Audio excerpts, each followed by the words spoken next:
सभी समझ गया। यही से करना पड़ेगा। नरूटो, तुम आगे बढ़ते रहो, कुनाई को मैं संभालता हूँ।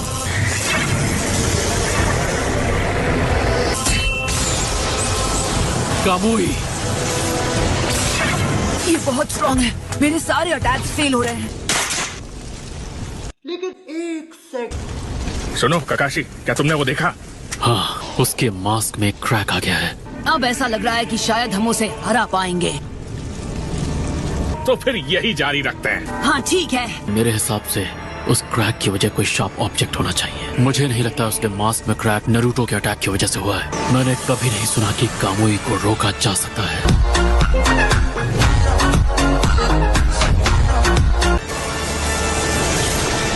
गाय, नरूटो, मास्टर बी, मैं एक टेस्ट करना चाहता हूँ, मेरा साथ देना।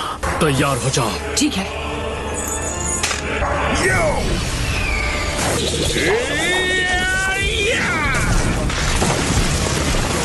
काफी शानदार हमला था।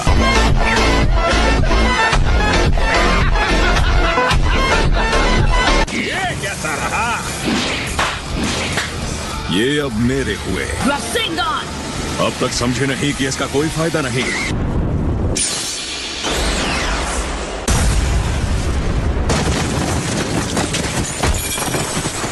तुमने कामुई की मदद से रासेंगान दूर भेज दिया है ना ककाशी? नहीं।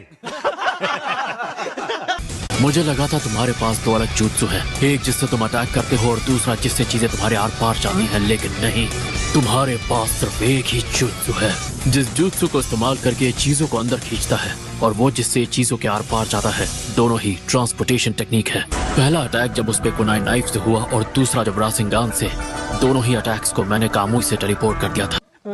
कॉमन यह है कि उन दोनों में उसकी बॉडी के वो हिस्से शामिल थे जो नरूटो की बॉडी से टकराए थे। मैं जान गया कि इसकी ट्रांसपोर्टेशन टेक्निक और मेरे कामुई की टाइम स्पेस टेलीपोर्टेशन एक दूसरे से जुड़े हुए हैं। ऐसा क्यों हुआ कि आपकी कुनाई उसे लग गई पर मेरा पंच नहीं? हमारी ये थियरी कि हर चीज के आर पार जा सकता है गलत थी। सच ये है कि उसकी बॉडी का सिर्फ वही हिस्सा जो तुमसे टकराता है वो टाइम स्पेस में ट्रांसपोर्ट होता है।